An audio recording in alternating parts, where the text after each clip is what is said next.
السلام عليكم أصدقائي وأعزائي المشاهدين. اليوم راح نحكي قصة بعنوان حكمة الأسد. أكو يوم من الأيام كان أسد يمشي ويا صديقه النمر، فويا ما دا يمشون بالغابة.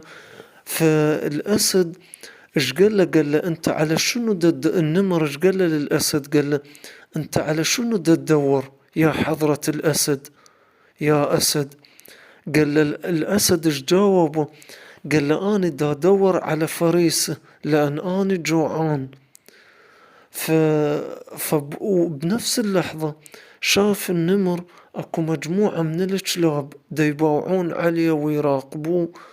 فقال له النمر للأسد، قال له ذولا الكلاب دا يباوعون علينا، شنو ما تخاف منهم؟ ما تدير لهم بال؟ قال له لا. قال له هذولا مجرد كلاب، واذا باوعوا شنو يعني؟ اني اسد. فوراها قاموا ينبحون عليهم. فالنمر ايش قال له للأسد؟ قال له هذولا النمر قال له للأسد قاموا ينبحون علينا. قال له ايش جاوب الأسد؟ قال له ما عليك بنباح الكلاب.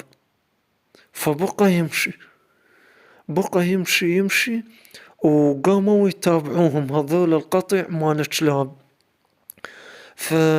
فوراه الأسد لقى الفريسة مالته، كان اصطادها وقام ياكلها، ويا ما أكلها وخلص رأسا عافى وراح ومشوا هو والنمر.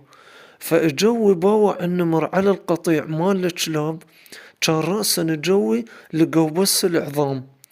فالنمر التفت وورا ما باوع عليهم حكى ويا الأسد.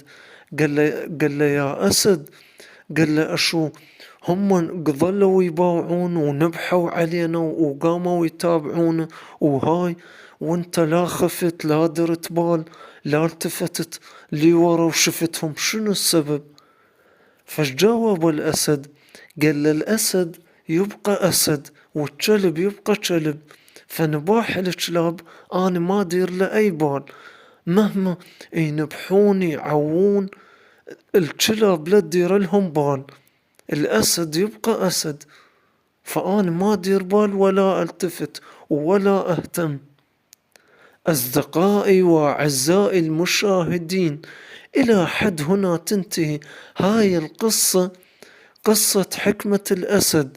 وإذا عجبتكم هاي القصة شاركوها ويا الأقرباء ويا الأصدقاء، وشيروا هاي القصة في كل مكان، ولا تنسوا الاشتراك بالقناة وتفعيل الجرس وتدوسوا لايك، وانتظروني في حلقة أخرى مع قصة أخرى، وشكرا لكم وإلى اللقاء.